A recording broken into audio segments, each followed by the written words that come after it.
All right. So I do welcome you to this presentation, Embody Your Inner Goddess.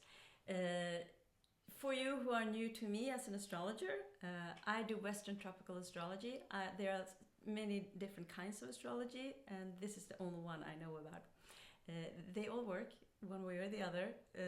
And my philosophy is that you have to dive into something that you understand, and then you can move on and integrate. But I'm here, Western tropical astrology. I use the whole house system, which means it's one sign per house exactly, 0 to 30 degrees around the chart. Again, there are over 30 different house systems, so choose one that works for you and then go over to the next one and see if you can use that too. I started out with another one. I started with Placidus, but there were certain things, I have been talking about that in previous live sets, why I've chosen the whole sign system. And then I do a mix of ancient and modern techniques. So what we're going to talk about is most definitely modern, because we're going to talk about asteroids and dwarf planets. So let's get on with it. Last time I did a presentation here, Cosmic Strategies 13. I was talking about raising your confidence with your chart, and to that I used Venus, the Moon, the Sun, the second house, and showed you some examples. And already then I knew that I wanted to continue and go deeper, because there are new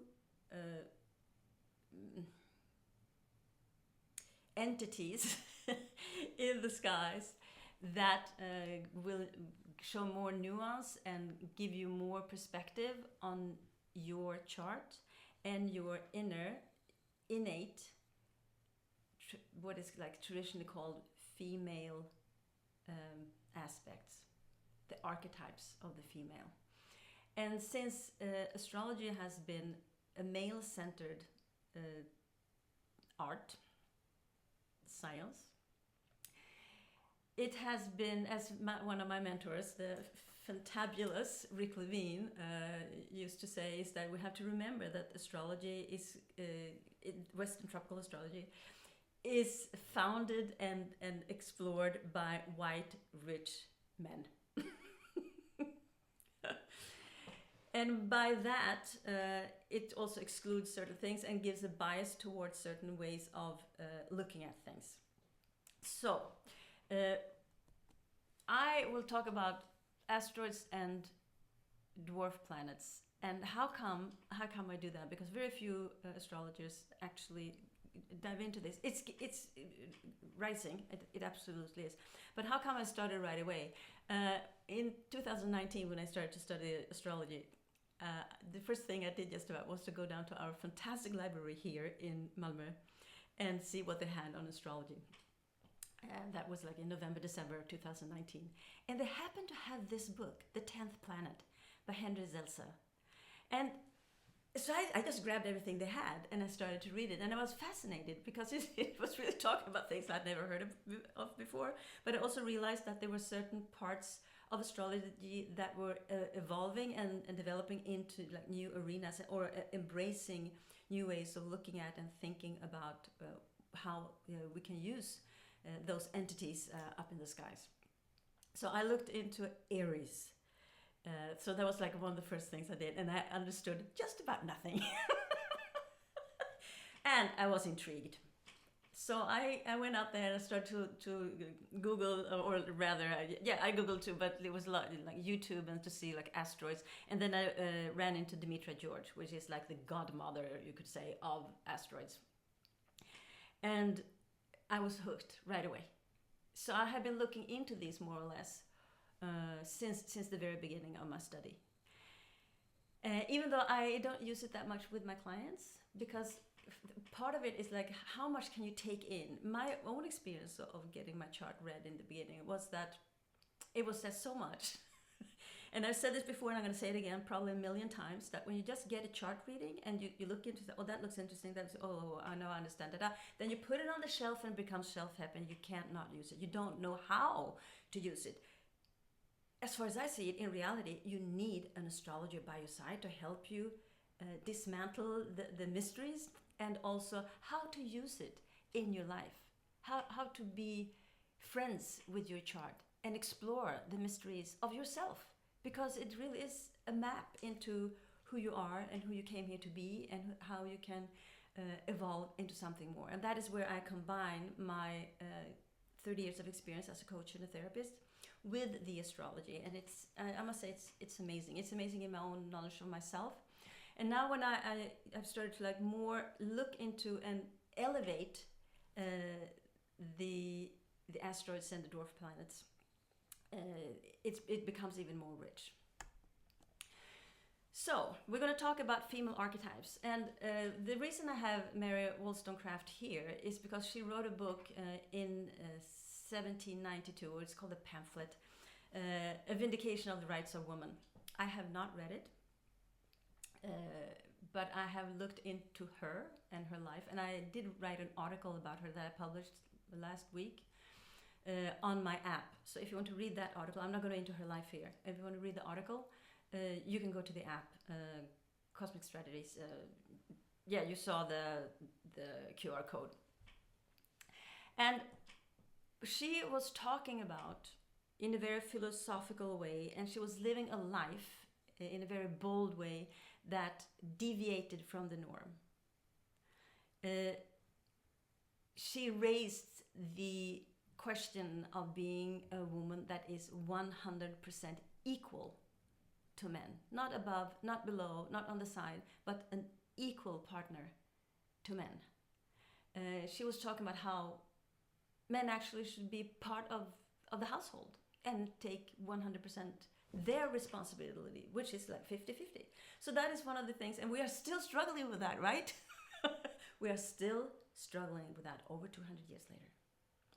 But what she came, so to speak, before the discovery of the asteroids, because before that, before they started to discover the asteroids, there was this idea that we had these 9 planets in the sky, and something happened in the 1800s, and I think, or a lot of astrologers, it's not my own like original thought, say that something happened here. And often when a new planet is discovered, it forebodes new happenings. It puts the emphasis on new things that are coming up, and we can see that in the new planets, the so-called modern planets, that something happens when they show up, and they embody something. They forebode that something is going to happen. And this book writing, I mean, you can listen to it on YouTube, and it's like 8 hours long, so she had a lot to say about this. But let's go into the asteroids and start with Ceres. And she was discovered in 1801. She's she is a dwarf planet, which means that she has the same emphasis and power and importance as Pluto. And Pluto is considered a very, very important planet. We see what's happening in the world now, and Pluto is like really there doing its thing. But we have not studied Ceres enough, so we don't know exactly what happens with her. Not enough people have dove into it and become like proficient in how to interpret her in a chart or in what is going on in the life. But she is connected to nourishment, and that is not only the food issues, but it's also the nourishment of the psyche, of your mental nourishment. What do you need to grow and to feel taken care of? She also the goddess of the care for children, and she was what how to say it? She embodied all nutrition and nourishment in all aspects of life. So all right. So then we have Pallas Athena, and she was discovered in 1802. And she is the goddess of wisdom and war. She was born out of her father's head, of Jupiter's head, with the sword, and the helmet and everything. And she is the goddess of, she reads patterns, she understands the whole. She's very strategic, and she has a lot of intellectual strength. If you have a good placed Pallas Athena, most likely your intelligence soars, and your capacity to put things together and understand what's going on a bigger scale is enhanced. I also want to say that we talk about the orbits, so how close are they? Because she is not a dwarf planet. She is an asteroid. And the asteroids, we used to take like 1-2 degrees away from each other. But when they are close, they are very, very potent. Juno was discovered in 1804, and she is for committed relationships. She was the wife of Jupiter, and Jupiter was constantly infidel. He was like playing around with other goddesses, women, earthly or divinely, didn't matter. If he could like do it, he did it. So she was like constantly in a fight and jealous and all of that. But she is the goddess of commitment in relationships. She also guards pregnancy and the dignity of yourself, of who you are. She is also connected to money. One of her names is Juno Moneta. Moneta, that is the name where the name money comes from, monetary. It comes from this goddess. Then we have Vesta. And Vesta was discovered in 1807. You might have heard of the expression, the Vestal Virgins. And these were the people the women that were guarding the fire in the temple. And it has to be constantly burning. And if it didn't burn, if something happened, she was in trouble, in big trouble. But this is a part of you, where you will find this, that has to do with your higher purpose, with your devotion, your commitment to something. This is not about relationship. This is like having a purpose in life for real. So to find that internal and eternal flame in you that is constantly burning. She's also connected to sexual energy, because the Vestal Virgins were supposed to be virgins, which is not the same thing as it is today, which has to do like you cannot be sexual. But it was like they were their own, and some of them, in some cults, they would be those that would help soldiers debrief and themselves from being traumatized by war through sexual release. I haven't haven't been researching this a lot, but there is this part of the sexual energy, which is not really the way we think about sex. It's more the life force that is going through nature in general. And the hieroglyph up there is it's the fire, it's the hearth, and then the fire flaming. So what happened then in the 1800s? What happened is that we had a few milestones, and it really exploded there in the 1800s. So let me read a few of these. In 1818, Western Christian missionaries opened the first Western-style charter schools in India, admitting girls. In 1822, in Serbia, girls are allowed to attend elementary schools with boys up until 4th grade.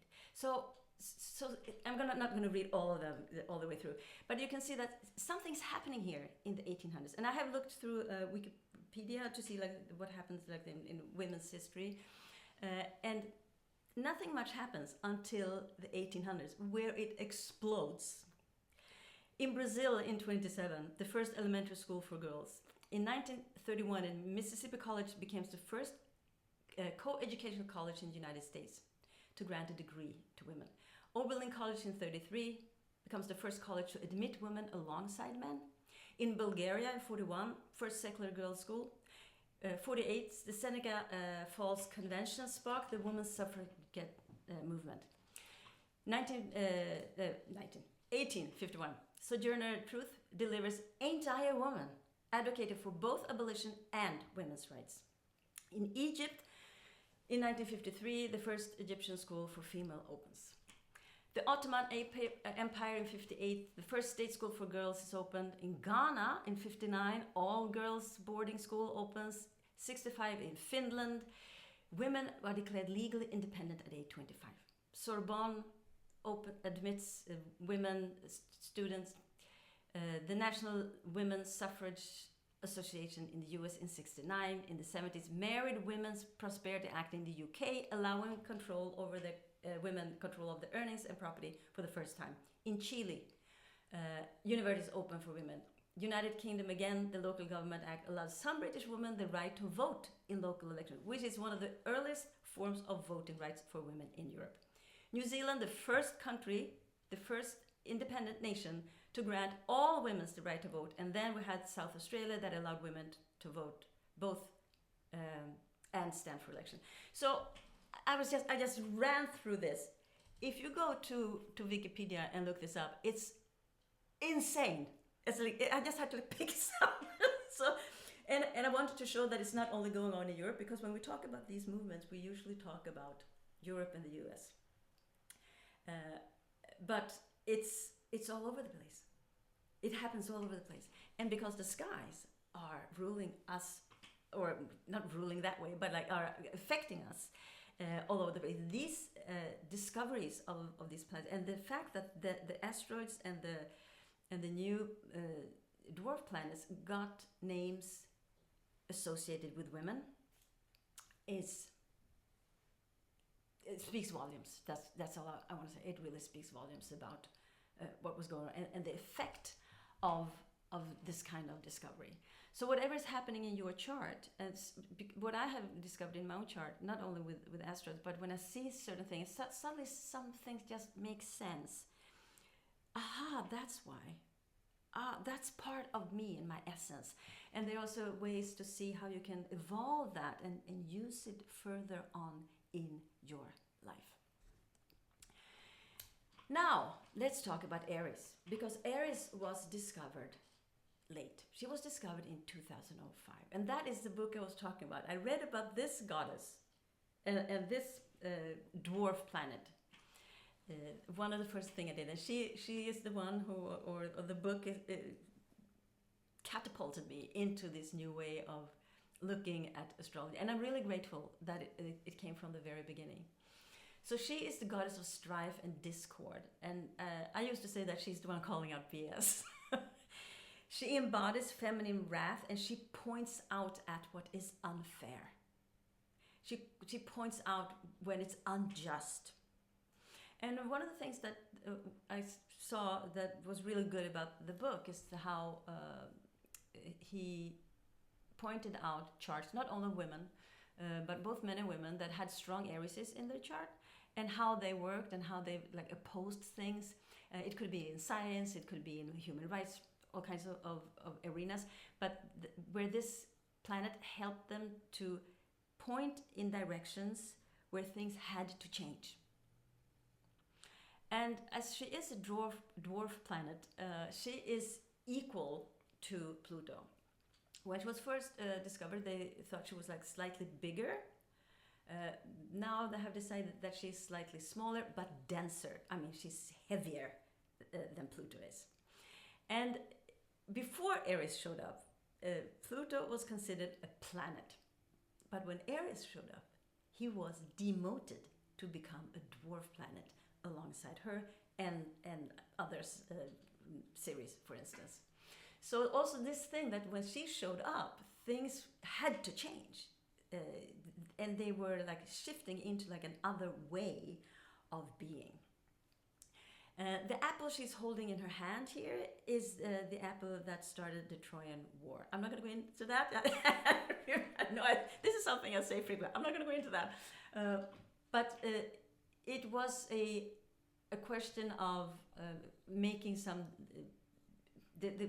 a competition, the one with the most beautiful goddess, and so they started to quarrel about who is the most beautiful and everything, and that is what started the Trojan War. But for me, that is also a question of, I mean, what is the most important thing?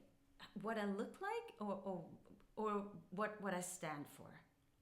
So this is also a part of Aries. It's like saying, what is really important? And it's not comfortable, these things. It's not comfortable that someone points out that something is not nice or good or such.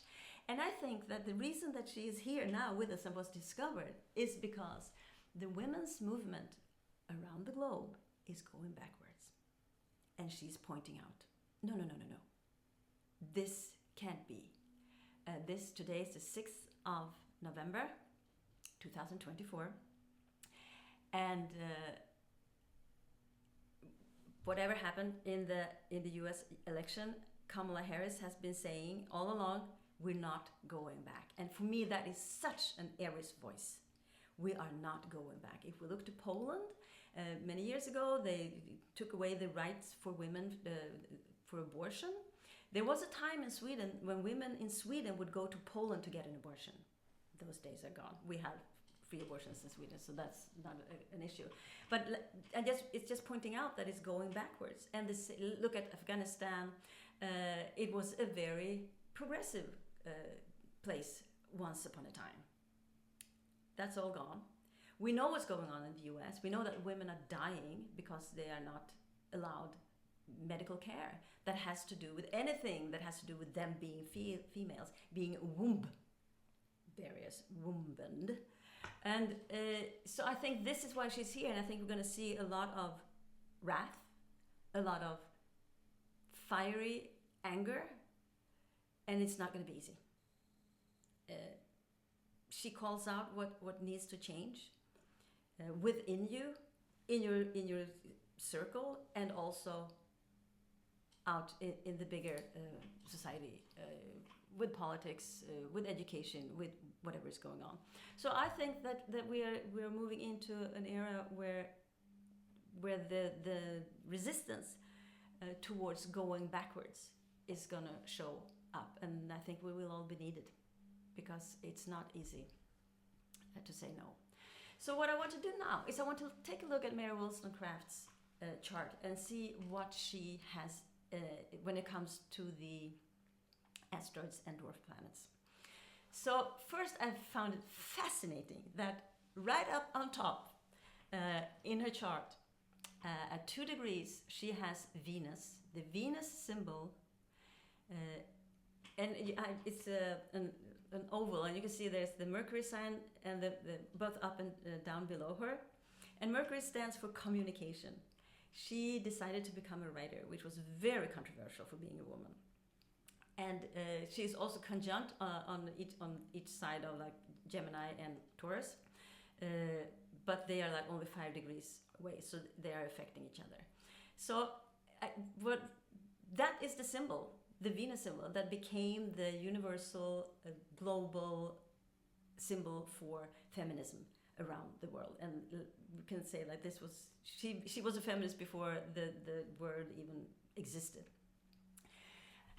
There are 2 red arrows going to this Venus sign, and those are from the ascendant and the descendant. And the ascendant is whom you are, who you show up out in the world, who you're showing to the world, and also how you relate to people, I mean the other.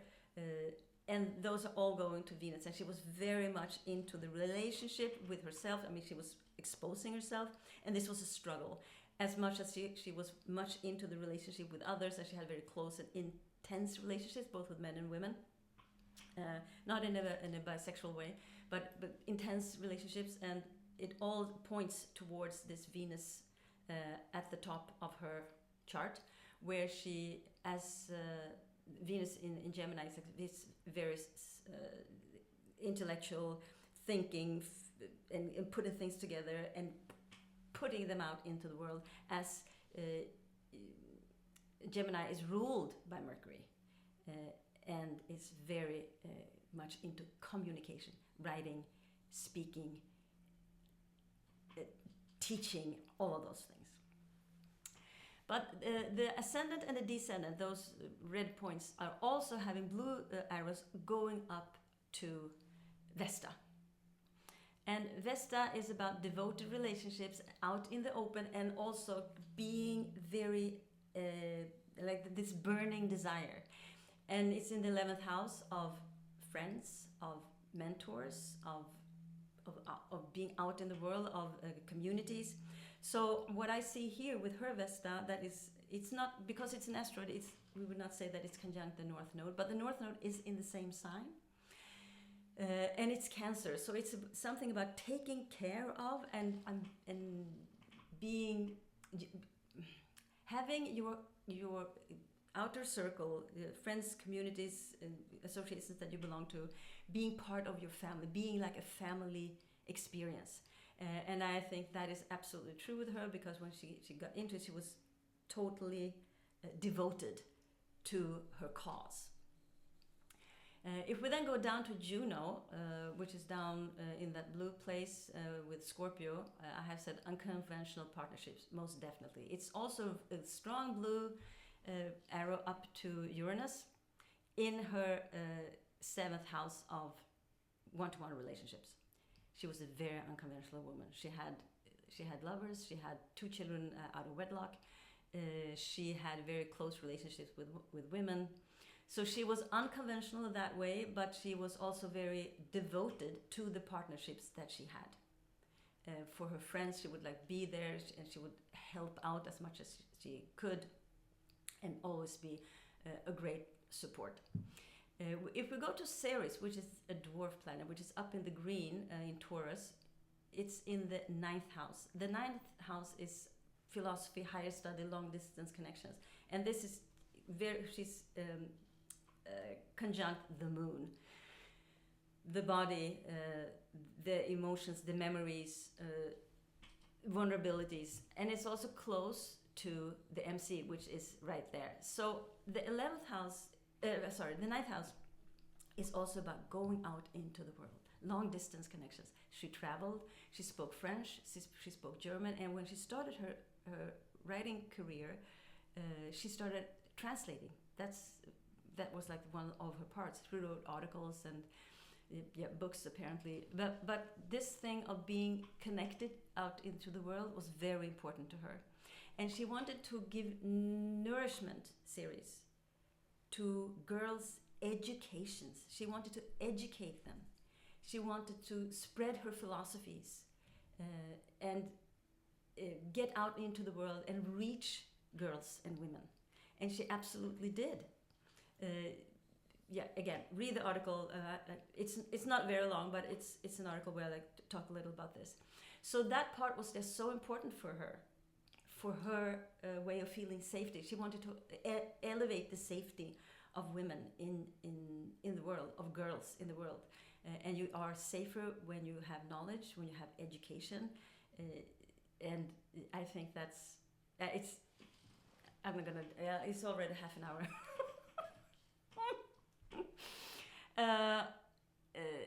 Pallas. Here I see Pallas is conjunct, it's on the 1 degree, Mars. Pallas and Mars are siblings in the mythology. And I would say that this is about fighting for autonomy. She has this strong connection in Aries, and it's also about a woman having the capacity to be her own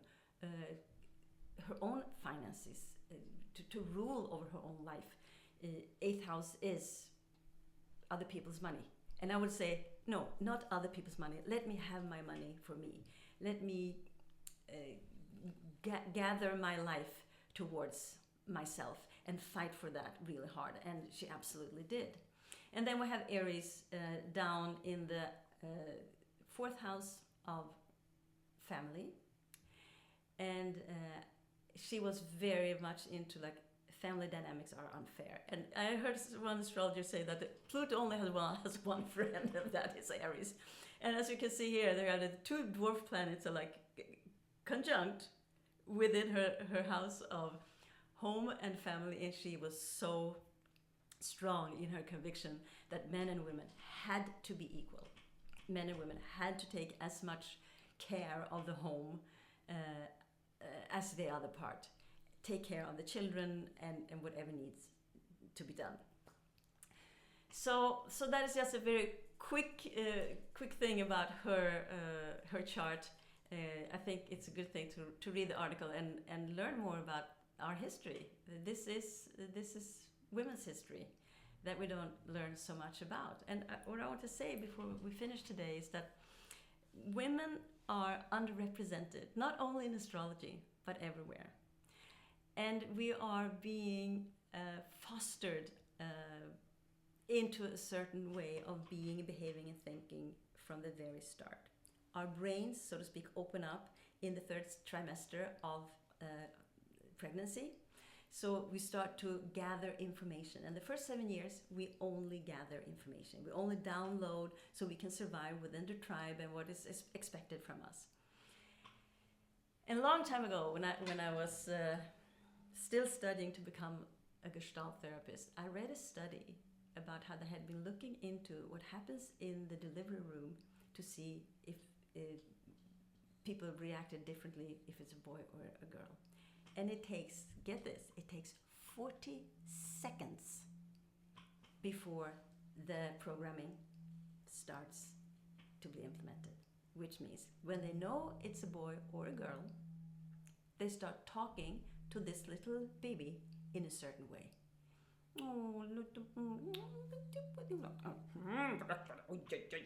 I mean, only the sounds in themselves will create an idea for this baby of what it's expected of it. So that is one thing. And another thing is when women speak like 30 to 40% in any kind of association, a boardroom or whatever, she's considered dominant. It's not 50%, it's 30 to 40. And also we know that in magazines and papers and everywhere, we see that it's more images of men. Everything, I mean, just look at politics. Men. Teachers, universities, men. So it's important that we start to like take home and explore our own female archetypes and expose them. Stand up for ourselves and be as strong and as inspiring as Mary Wollstonecraft, who is still 200 years later a beacon of hope for things moving forward. And I think Aries is on our side. So if you want to download a PDF I have, 3 sun sign tips for radical self-love. They are not about Aries or asteroids or planetoids or anything. They are about how your sun sign can help you see yourself in a positive way and be more loving to yourself, not so critical to yourself. So you go, you can use this QR code, get the app, you create an account, and on the first page of the app you will see a red bar that says download. So you can do, or you can DM me if you want to know how to do that. So that was today's presentation. I hope it did give you some food for thought. If you are, when you get interested in finding out more about yourself, or if you have already had a chart read by someone else, but you're starting to get like, hey, I want to know about my asteroids, my dwarf planets, my female archetypes, contact me and let's work together. So once again, I'm sorry for that interruption that happened. There was nothing I can do about it. So thank you so much for being with me. Any questions you have, write them down in the comment section, write me DM, and I wish you all the best with all the challenges that are coming up for us now. Let's hold Aries' hand and trust that we will get through this in a good way. All the best.